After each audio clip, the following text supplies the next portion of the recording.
Welcome to the show. Coming up, is the federal government's supermarket crackdown today going to help anyone? And why is the coalition all over the shop, so to speak? Another boatload of illegal immigrants lands undetected, but the Prime Minister is in total denial. There's been no change in policy since 2013. And a moral dilemma. Is using Ozempic to lose weight actually cheating? Oh, and by the way, the barbarians are in charge of one of our state art galleries, mocking fine painters of the past by putting up statues of a transgender person right next to them, bearing his backside, or her, and a kind of ape as well, or hanging in front of them all what looks like a dead horse. And plenty more tonight, like which are our worst welfare states? But first, I think there's a battle going on inside this Albanese government over this war in Gaza. On the one hand, you've got anti-Israeli politicians from Labor wanting to pander to the hard left and, it seems, appease Muslim voters who are now threatening Labor politicians in very Muslim seats. On the other, you've got Labor politicians thinking, well, hang on, Israel is actually fighting Islamist terrorist group of the kind that's a danger to us as well. And I think we're seeing this kind of split emerging between Anthony Albanese and Penny Wong. It's a split where Wong, the foreign minister, is winning over Albanese, who only happens to be the prime minister, which is bad luck for Israel and a great win for the Hamas terrorist group. And it also raises serious questions about who's really in charge of this government and its foreign affairs. Now, it is extraordinary to see a prime minister openly contradicted by his foreign minister, but that's exactly what we're getting. Albanese has repeatedly and correctly refused lately to demand that Israel immediately stop fighting Hamas, which actually started this war on October 7 by massacring 1,200 Israelis, still holds more than 100 Jews hostage, including raped women and even a one-year-old baby. Well, you take last Tuesday. Albanese was asked repeatedly on the ABC 7:30 whether he'd change his policy and now demand an immediate ceasefire from Israel after its accidental killing of an Australian aid worker in Gaza. Now, note, both times Albanese dodged that invitation. Are you calling now for an immediate ceasefire? Well, we have called for a humanitarian ceasefire and a sustainable ceasefire. I just want to know whether you're prepared to shift Australia's position, not describing the need for a ceasefire, but to actually calling for an immediate ceasefire. Well, we have called for ceasefires. But you get the point. Journalists did too. Albanese will not call for an immediate ceasefire, which effectively means Israel stops shooting and Hamas wins.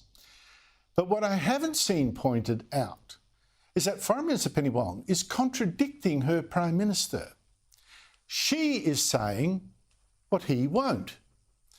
She's saying yes to an immediate ceasefire in this war in Gaza. She said this a week before Albanese's interview and said it again the very morning after. We want an immediate humanitarian ceasefire. And on Saturday, just in case you'd missed it, Wong said it again and said she'd actually got her ambassador to the United Nations, who reports to her, got him to say the very same thing the day before to the United Nations. In fact, made it government policy. We again made the point that an immediate humanitarian ceasefire leading to a sustainable ceasefire is urgently needed, a point we made overnight again in New York to the UN Security Council. Now, it is true that Wong said Hamas should release its hostages, but it won't. And Wong wouldn't lift a finger to make it either. So really, her demand for an immediate ceasefire is clearly aimed at Israel. But let's look at the almost inevitable consequences if Israel did listen to Wong and did stop shooting right now. The first, the most obvious, Hamas would win. Now remember, Israel is fighting not just to free its hostages, but to destroy Hamas, which is a terrorist group, prescribed terrorist group here too. Any immediate ceasefire or peace deal with Hamas must mean that Hamas survives, unless it's actually forced by its sponsors, Iran and Qatar, to agree to, say, quit Gaza and, move to Qatar or Tunisia or something like that. But why would it do that when clearly Hamas is winning the PR war and you've got countries like Australia getting on Israel's back instead? And then you've got to ask what a war would actually mean with Hamas surviving. Well, for a start, Muslim radicals everywhere would celebrate. It'd be a great recruiting tool. And Hamas will have slaughtered, you see, more Jews in a single day than anyone since the Holocaust. And it will have survived. I mean, it'll be a hero to a certain kind of people in the Arab street in the Middle East. It will also have weakened Israel internationally, of course. As Western governments like ours pander the host of Muslim immigrants each country has imported and go hard on Israel, it's losing friends. Its enemies are getting stronger. In fact, you know, a poll of Palestinians in Gaza and the West Bank published last month by the respected Palestinian Centre for Policy and Survey Research shows 56% of Palestinians already thought Hamas would win. And a ceasefire right now, it would confirm it. And this wouldn't just be a PR win or a recruiting tool, as serious though that is. In Gaza, Hamas would keep control. It would almost certainly win any election in the West Bank too. It's so popular there now. Which is why, of course, the ruling Fatah party in the West Bank has not dared hold an election since 2006, would you believe? And you've got to remember too that Penny Wong also wants a Palestinian state. So, if she gets away on that too, any new Palestinian state now would most likely be led by Hamas, if there's an election. It will be led by the terrorists who planned the October 7 massacre. And what then? Well, as I've shown you before, Hamas promises to hit Israel with more and more massacres. We must teach Israel a lesson, and we will do this again and again. The Alaska flood is just the first time, and there will be a second, a third, a fourth. He said what you saw on October 7, Hamas will do a second, a third, a fourth time. It'll keep going. Hamas has made it perfectly clear. If you've just got eyes to watch and ears to hear, while Israel lives, Hamas will kill. Now, Wong is not listening to these terrorists, who she's in fact helping with the calls for an immediate ceasefire. Hamas simply doesn't want any Israel. Its charter says exactly that. No Israel is illegal. No. Its leaders say it. So Albanese is right not to demand an immediate ceasefire. But why does he tolerate Penny Wong saying the opposite? I mean, who is in charge here? Who is making our foreign policy? But there's one more question in this, and that's the why. Why are so many Labor politicians like Penny Wong seemingly so anti-Israel? And I'm going to give you a huge and disturbing clue. Now, look, different Labor MPs will have different reasons for the way they're acting at the moment, but even the ABC, which, let me remind you, is hostile to Israel as well, even the ABC is reporting that Labor is now scared of a backlash from Muslim voters in Western Sydney seats held mainly by Labor MPs. We're talking about big Muslim minorities in some of those seats. In Watson, for instance, which is held by Workplace Relations Minister Tony Burke, 25% of the people there are Muslim, many of Lebanese background. And now an anonymous group of online activists has registered Muslim votes count as a business and warned on its website that there were over 20 seats where the Muslim community collectively had the potential deciding vote at the 2022 federal election, the last one we just had. It says, doesn't sound like much. Well, it is. In the last 25 years, no government has been elected by a margin of more than 15 seats. So they reckon they've got the balancing power if they can get Muslims collectively to vote as they suggest. And they are going after Labor MPs, especially like Tony Burke, saying that he makes sympathetic noises to Palestinians in the media, and boy, does he what. But it attacks him for not mentioning Gaza in Parliament since October 2023, not calling in Parliament for an immediate and sustained ceasefire, which is what Penny Wong now is offering. It condemns him for not condemning Israel's alleged war crimes and so on. And this is what's scaring Labor, losing seats to Muslim independents or to the Greens who are going flat out anti-Israel and pro-Palestinian. That is why Labor is making such a huge issue about Israel's accidental killing in Gaza of Australian aid worker Zomi Frankum, somehow forgetting that maybe Australia shouldn't be lecturing Israel quite so much about an obvious accident when our own special forces have been accused of deliberately killing 39 Afghan prisoners, and not one person has been convicted. But again today, Labor MPs were out there hammering Israel. The Liberals were now calling them out, which is good.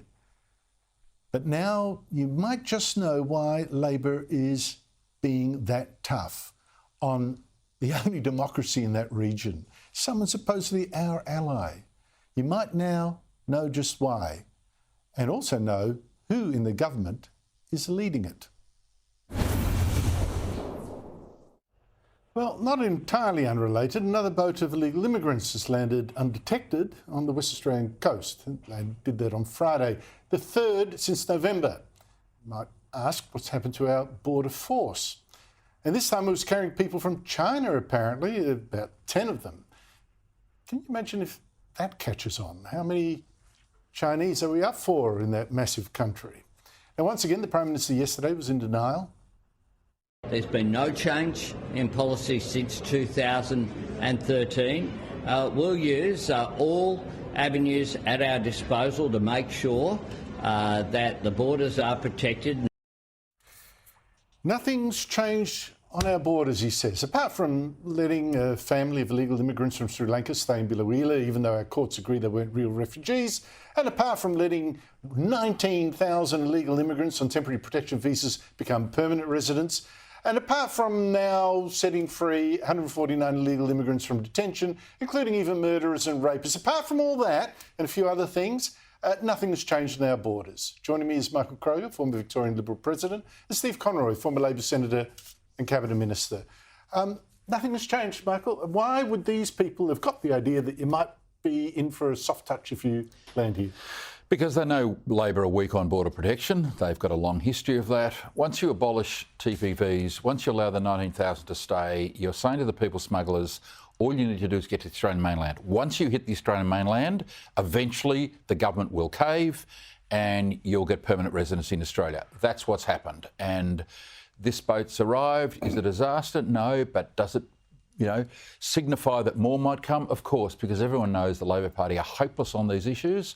What's happened with the detainees let out of jail is that international press, etc. So a fail by Labor again. And as I said, once you abolish TPVs, the one of the three tripod legs of the chair, as Abbott once said, then the whole system will collapse, and that's what's happening. Steve, I'm not going to press, make this even bigger than it really is, in that it is only 3 boats in 6 months. But it is 3 votes to 6 months, and the test is on. Yeah, but the argument that the Liberals are making on this is just dishonest. Let me be really clear. On Biloela, who was the single biggest advocate for letting the Biloela family stay? His name was Barnaby Joyce. Led the campaign, attacked the then Liberal government, and said before the election, he was going to deliver their being able to stay in the country. Then let's move on to all those secret flights. But he didn't do it. Then let's move on to these secret flights. I agree with you on Barnaby, right? I agree. But it was this government. Let's now talk about the secret flights where the Liberals were flying planes over to Manus and Nauru and flying those people that you say should never stay, Andrew. They were depopulating that island, flying them into Adelaide and putting them all over Australia.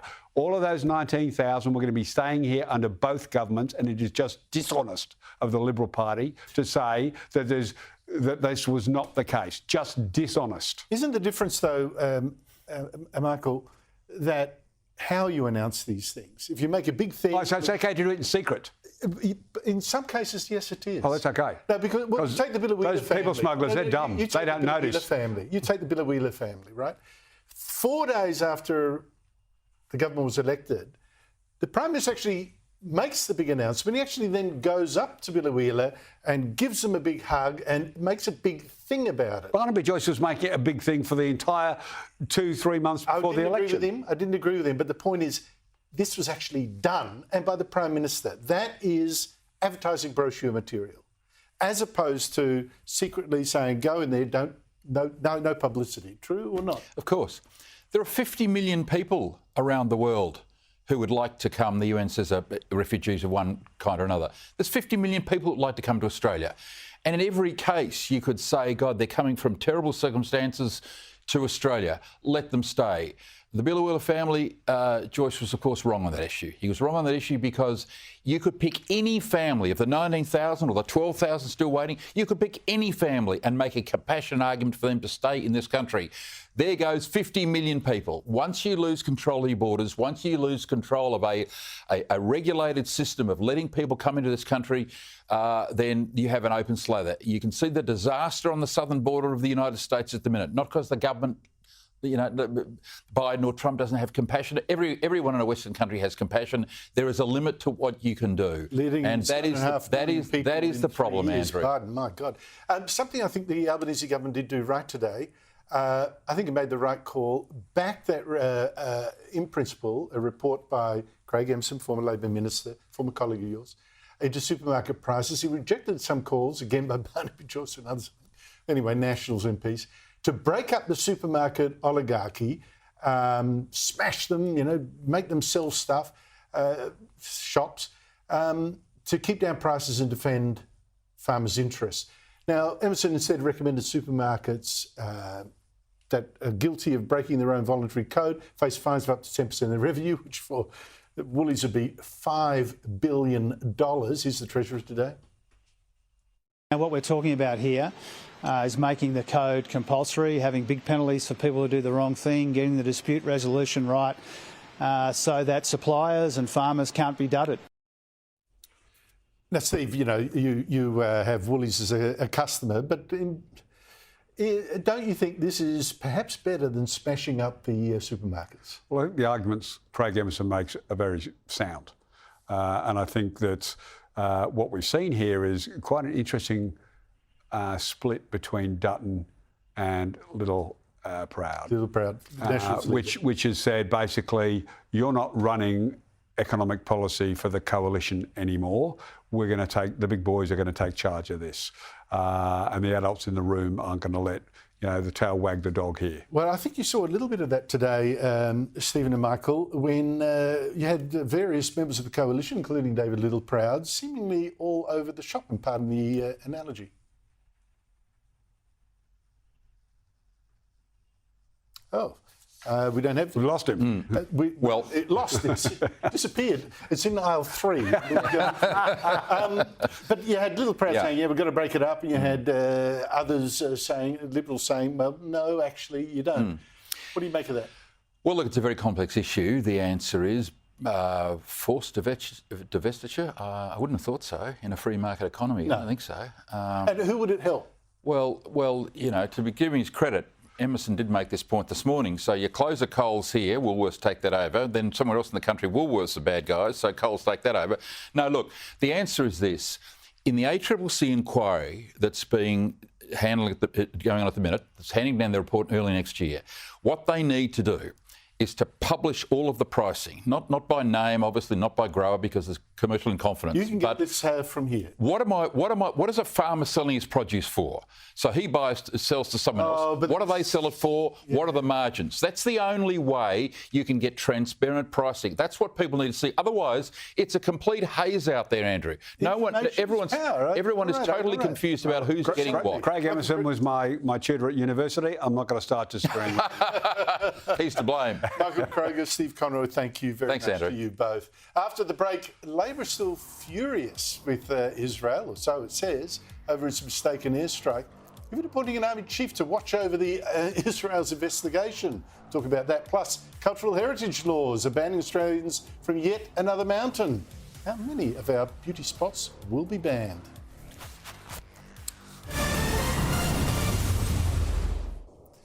But back to Labor getting tougher on Israel. It's now said that Israel still hasn't properly explained how and why it killed 7 aid workers in Gaza, including an Australian, and has appointed Air Chief Marshal Mark Brinskin to check on Israel's ongoing investigation to what Israel says was a mistake. A couple of senior officers have already been fired. We would expect that Mr Binskin will be able to work in a way that provides greater information to Australia. We want to ensure that all evidence is preserved, but we want him to have full access.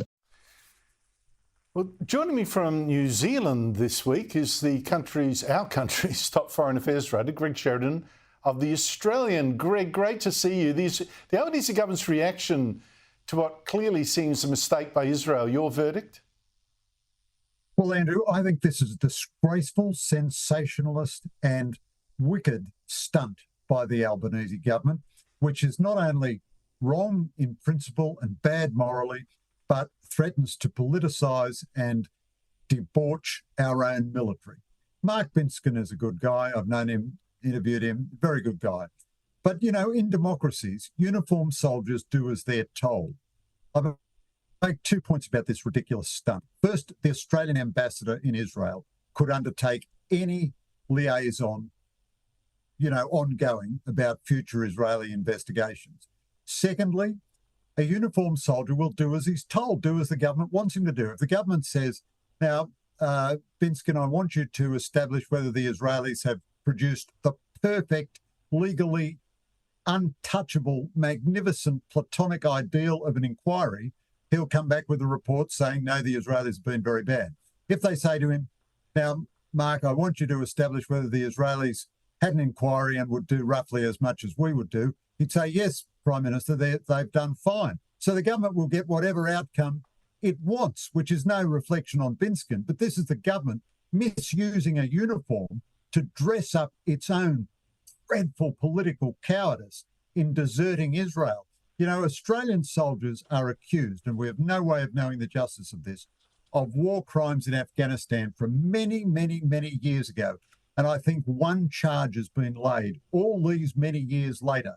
Now Israel plainly made a mistake. It would be insane to think Israel did this on purpose because it's wrong in principle and nothing has done Israel more damage. And the Albanese government apparently wants convictions, you know, within 2 weeks. This, in my opinion, Andrew, is grotesque, and it's the worst thing so far I've heard of in the Albanese government era.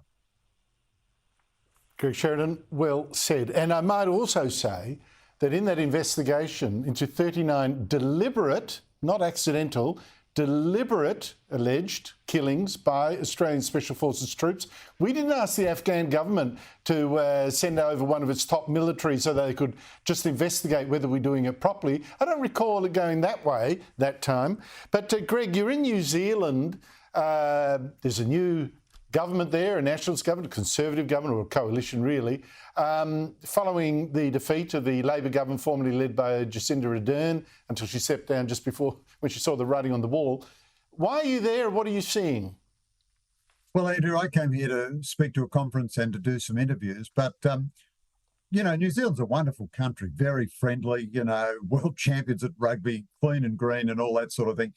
But by God, Jacinda Ardern made a mess of this place. You know, every single policy area is a spectacular mess. She was the princess of woke. You weren't allowed to criticise her. The ABC denounced me for criticising her. And yet, New Zealand is now in recession. New Zealand has had catastrophic declines in education standards under Ardern. Every international measurable standard went down. There's an article in today's paper in New Zealand saying that emergency calls to the police are 50% higher last year than they were in 2019. There's been a massive surge in the crime rate. Her Maori policy was deeply divisive. Government spending. So I write about all this in a column tomorrow, but government spending has increased at Whitlam-esque levels, and yet service delivery has got worse and worse. Now, I think the new government, you know, is perfectly sensible, made up of rational people who live in the real world, and they will pull New Zealand back. But they've got a big road of work ahead of them because this government, you know, she may have been emotionally empathetic and she's obviously a good-hearted person, well-intentioned, everything else, but she was the most catastrophically dreadful Prime Minister New Zealand has ever had, and on a world standard, one of the worst democratic leaders we've ever seen. It's so interesting, so cheered by the left internationally, hailed as a hero. As you say, she had a Praetorian Guard of ABC journalists patrolling any criticism of her, and the record is catastrophic. Dan Andrews-style lockdowns as well during the coronavirus scare, and New Zealand's paying for that as well. Greg Sheridan, I look forward to seeing your account of all that in the Australian tomorrow. Thank you so much for your time. Now, that race politics, Greg mentioned the terrible race politics that Jacinda Ardern had inflicted on New Zealand, and that has divided that country very badly. Well, today we've got the race agenda, of course, dividing us as well, and not least by locking Australians out of some of our best bits of scenery, and often for what seems to be flimsy or arbitrary reasons, or for superstitions which I'm not convinced are widely shared among Aboriginal people. Now, the latest now. Climbers who've loved climbing Mount Arapiles in the far west of Victoria now worried they're going to be locked out forever after already being banned for 3 years while cultural heritage study dawdles on and on and on. Western Victoria is one of the land councils there, has been slowly checking claims that the climbers could be damaging the area's cultural heritage. Although you might ask, what heritage if the local elders can't identify it in a jiffy? But add this to the list. You know, we've already had Aboriginal groups ban climbing on Uluru, the banned climbing too on Mount Warning in New South Wales because of so-called secret men's business. They've banned visiting the lovely Gunlon Falls in Kakadu, and they hunted down rock climbers spotted in Victoria's Grampians, threatening one alleged climber, of fines of more than $300,000 because there's a ban on climbing there as well. Joining me is geologist Mark Hendricks, who has campaigned to keep the right to climb our scenery and has written a guide to climbing Ayers Rock. Mark, great to see you again, Mark Hendricks. Mount Arapiles, what's there that these climbers are supposed to be endangering, and why the delay in identifying it? Andrew, Mount Arapiles is an outlier of the main Grampians range situated to the northwest of the Grampians. It's an isolated mountain with a similar geology to the Grampians. It's been a haven for rock climbers for decades, for generations now. Those climbers coming from Victoria and across the country and also internationally. At no point has there been any environmental damage by any of the climbing community. And in fact, they've actually acted as caretakers for the place. So it's quite amazing that Victorian Parks authorities are now locking them out of the place when they've been looking after it so well for so long. In terms of the Aboriginal heritage in the park, so it's a well-known area for a quarry for constructing stone tools, and there's a small amount of rock art in that area. Again, none of that's been damaged by climbers. In terms of why it's taking so long to get this assessment done, if you look at New South Wales, the National Parks authorities there did extensive anthropological surveys in the 1970s and 80s, and they pretty much covered the whole state. So I imagine something similar would have taken place in Victoria, so that they would have known about these things for quite a long time. So I think it's a reinterpretation by new groups about the significance of some of these fines and their supposed cultural heritage significance. That's one of the problems here. Well, honestly, where we saw those climbers just in that overlay climbing, I will bet my house there is no Aboriginal art up the side of that mountain. If there's some at the foot of it, then I would have thought it's the work of a couple of days to point it out and rope it off. I mean, what is going on here, do you think? And not just here, but around Australia with all these sites. I haven't even listed all of them, Mark. As you know, I just listed a few. You've campaigned on a number. What's going on? Is this a power flex or a genuine attempt to protect irreplaceable cultural heritage? I think you're right there. I think it is a power play, and I think it's being driven by an inner-city activist class more so than Aboriginals living in remote communities or near these places themselves. What we're seeing is governments giving in to these activists and the emergence of a really horrible form of apartheid, where our access to the natural world, to awe and wonder, is being based now on race and ideology rather than the fundamental right of all of us to enjoy the great Australian bush. And it's not just rock climbers that are being affected, Andrew. As you said, there are more places around the country. There's beaches, there's campgrounds, there's lake shores. It's four-wheel drive community. It's the trail riding community. It's horse riders. It's your family wanting to go camping in the bush now that are being affected by some of these decisions. And it's fundamentally wrong that this sort of weird apartheid is emerging in this country. I agree with you. Now, you've been campaigning a number of these sites. If anyone wants to defend our freedom to walk or climb our landscape, what should they do?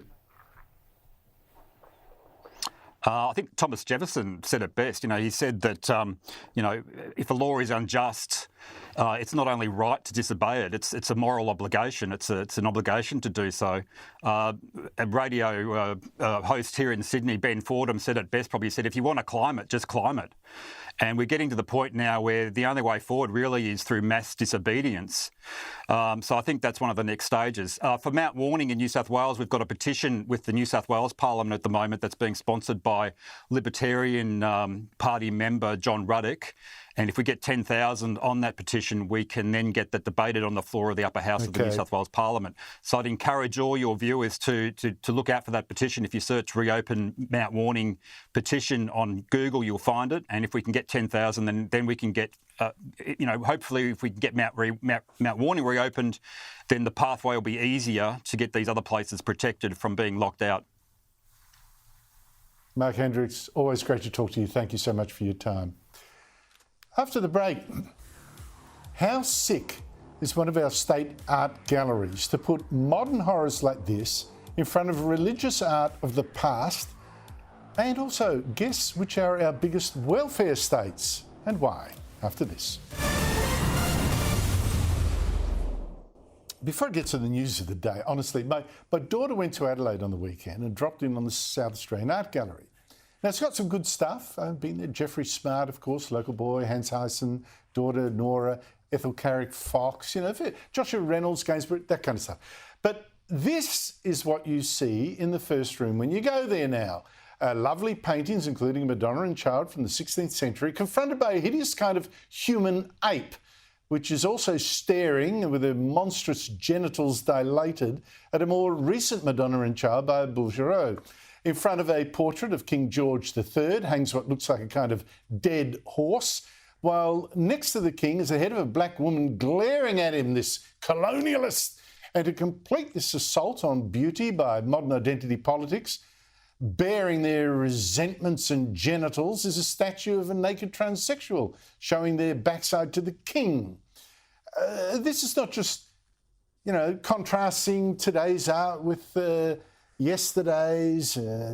This is actually a hostile attack by barbarians on their betters. Joining me are Daniel Wild, the Deputy Executive Director of the Institute of Public Affairs, and Steve Chavura, Senior Lecturer in History at Campion College and co-author of The Forgotten Menzies. Stephen, there's something about you that strikes me as the arts dilettante. What do you make of that? Well, they're just going for the grotesque. I mean, sadly, when once upon a time art was about the visual representation of the true, the beautiful and the good.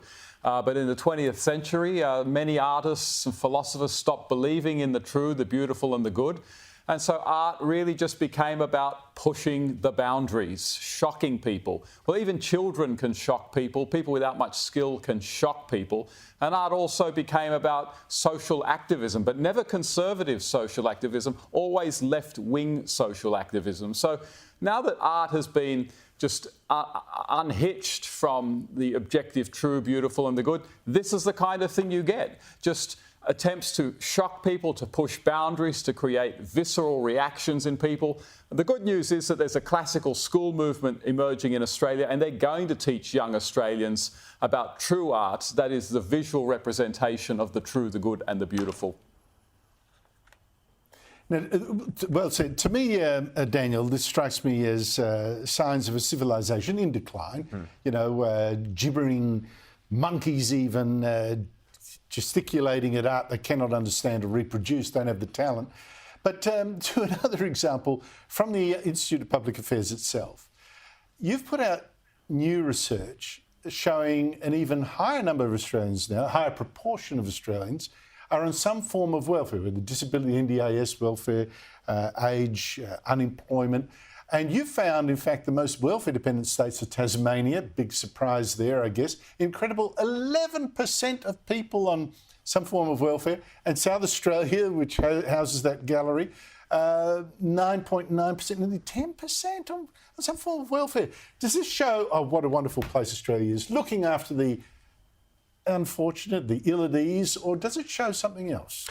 Well, we've got a real problem, Andrew. What we saw from 2013 to 2018 was actually a reduction to the number of Australians on the welfare rolls. About 125,000 got off welfare in that period. But then we had two things. We had the full implementation of the NDIS in 2019 and, of course, COVID and the lockdowns.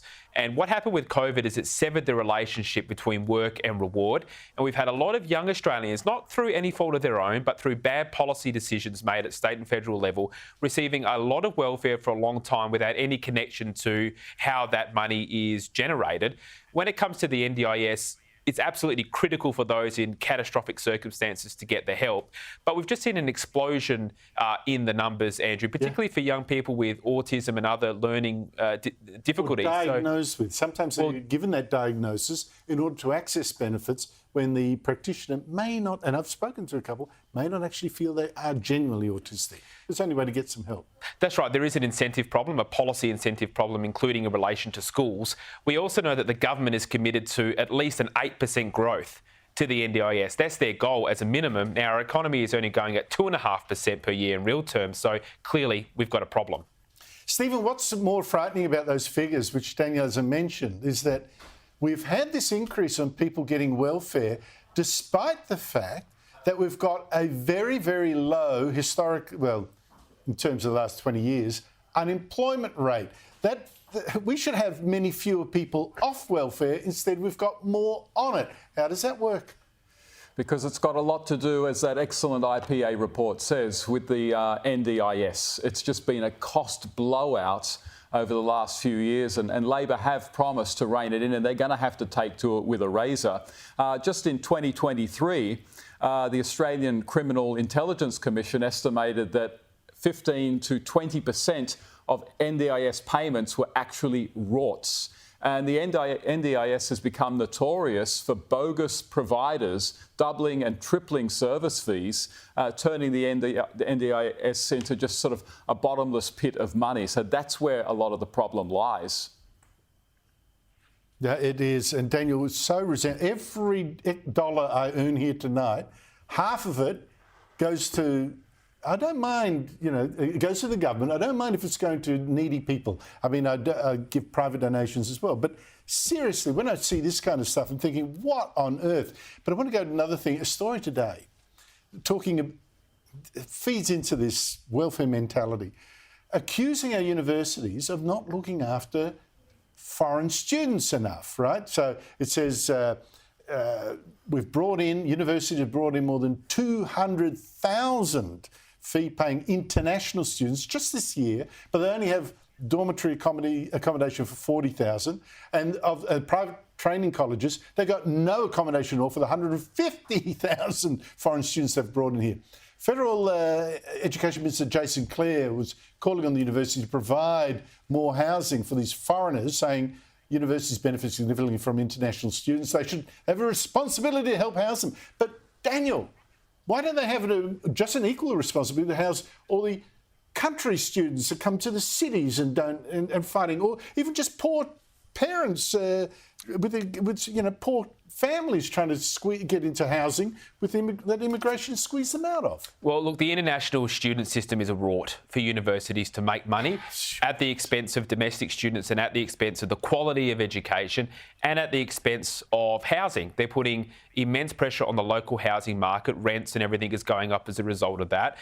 We did some research last year which found that rents had gone up by about $1,000 a year because of the pressure of international students coming into the market. Now, I'm not blaming those students because they want to come here for a better life. It's the university that is the problem, and the government's not doing anything about it. They have the policy levers, but they're blaming everyone else but themselves. But it's extraordinary, Stephen, isn't it? The government says, oh, well, look, universities should build more housing for international students. What about the local Australian ones? Precisely, and the problem is, though, there's far more money for universities in international students. They pay their fees up front. They pay more than local students. Universities see international students as dollar signs. And the thing is, Labor's policy is to actually increase the number of students in universities over the years. The Australian Universities Accord report has said that it wants 80% of Australians by 2050 to have a university degree. It wants by that time also to double the number of university placements. That is just going to exacerbate the housing crisis. Labor's plan for the universities will make them even more crowded than they are right now. They're going to become, therefore, over-bureaucratised. Over 50% of university staff are actually bureaucrats. They're not actually academics. And so there's no point giving more money to universities to offset a shortage of international students because it'll just go to an oversized bureaucracy. They don't know how to spend the money. And the standards of the universities, because the international students will keep coming in, will continue to get lower under Labor. And of course, the federal government was saying, Daniel, that last year that universities have got to do more looking after international students, or students generally, and if they were going to fail, they should come by with more assistance and all that. I mean, it is a factory and it's not a training ground. It is, and it just gets to the bigger problem of our migration system, and you've been talking about this for years, which is they bring in more migrants, whether it's international students or otherwise, to pump up the headline GDP figures, but it does nothing for the person on the street as GDP per capita, a better measure of the quality of living, continues to go backwards, and this is just yet another example of that. Absolutely true. Stephen Trevura, Daniel Wild, thank you very much to you both. Honestly, after the break, Tim Flannery washed out again. And the big moral question of these days, is it weak to use Ozempic to lose weight? I mean, what happened to self-discipline? A TikTok video has unleashed an international debate, plus a very British sex scandal in Parliament. Final blow for a government about to be wiped out.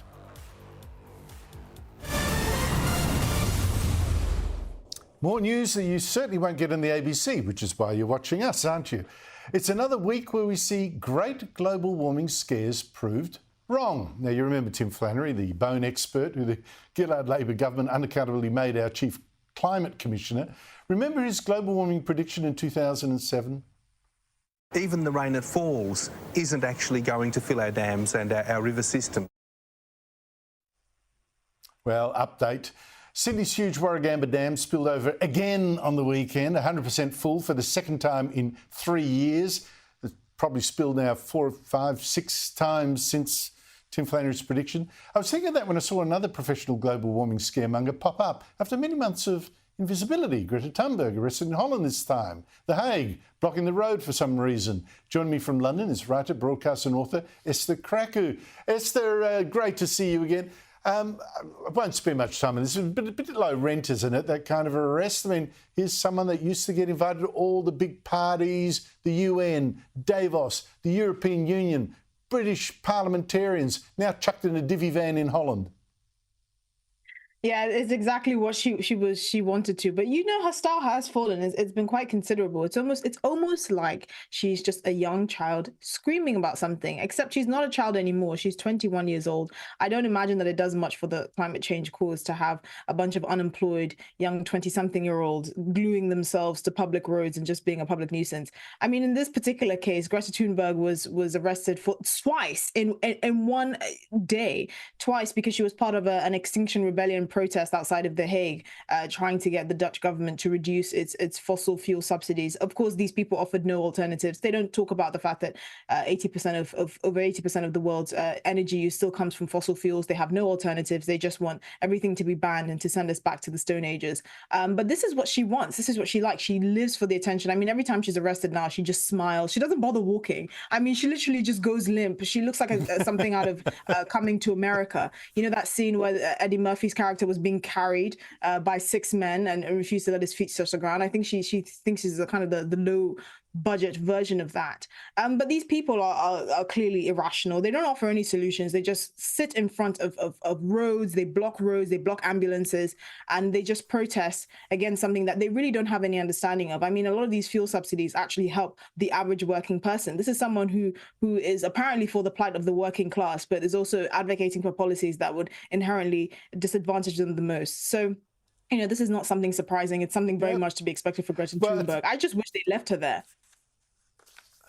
Well, it's interesting. Without her, no one in the world would know about this protest, which I think from the vision had about 30 people. 30 people. Her presence there, but Esther, Britain, I mean, you guys do political sex scandals like no other country I know. You had the Christine Keeler one, very famous, of course, Profumo. But the last thing that this desperately unpopular government you've got needed was another one. A government MP, William Ragg, has landed himself in a huge mess, made worse by dumping some of his colleagues in it too. What's happened? Yeah, so apparently he came under pressure from someone that he met on Grindr, believe it or not, to give out the phone numbers of his colleagues. Now, I don't know what exactly the phone numbers of these colleagues how it would be useful. You know, presumably in this industry, producers and a bunch of other people have your number, particularly if you're a public figure. But it's the fact that he shared their numbers, one, without consent, and two, to an unauthorized party. Now, William Ragg is one of the youngest Conservative MPs. He's 36. He started his career as a councillor in 2011, having been a primary teacher for only a few years before that. So he doesn't really have much life experience. He says he's standing down at the next general election to actually relive some of his youth that he feels that he dedicated to politics. But this man is clearly very inexperienced. There's a huge problem amongst the Conservative Party about actually vetting the people that you have stand as candidates. You know, ironically, of all the like 60 plus MPs, Conservative MPs that have said they're standing down at the next election because they can see that Armageddon is before them, most of them are the youngest people in the party. So they're not people who are actually experienced, who dedicated their lives to public service. Exactly. They're just young people that thought they'd have a come up, and now they're probably going to get some sexy six-figure job in a Kwango somewhere after having served in Parliament. Well, what makes his actions even more stupid was that apparently some suggestion he felt being blackmailed. He gives this this bloke on Grindr, the numbers of others. The guy sends them messages, and a couple of MPs actually send him pictures of themselves as well. So massive embarrassment all around. I look to you not just for the moral advice on the ways of the world, but fashion advice as well. I noticed your tweet on lip fillers are ghastly, for instance. I think, profound there. But I wonder if you can help with one more. Ozempic, drug invented actually for treating diabetes, turns out to be brilliant at helping people lose weight by suppressing their appetite. Unkind people have suggested I go on it. It's gone massive. But it's cheating, isn't it? And this is, in fact, something raised by an American actor, John Peck. Here he is. All that work, and what did it get me? Why did I do it? Josh Peck, actually. The debate is why manly is self-discipline or using drugs. That's cheating. Yes, I mean, clearly it's not the advisable route because it's a drug meant for people with diabetes. I mean, Oprah Winfrey, who made hundreds of millions of dollars of Weight Watchers. I've mistimed this, Esther. I should have come to you because we'll have to have a separate segment later. Out of time. Esther Kraku, you're not in favour, I'm not in favour. There you go. Coming up next, Sharri Markson, who will never need Ozempic herself. Good night.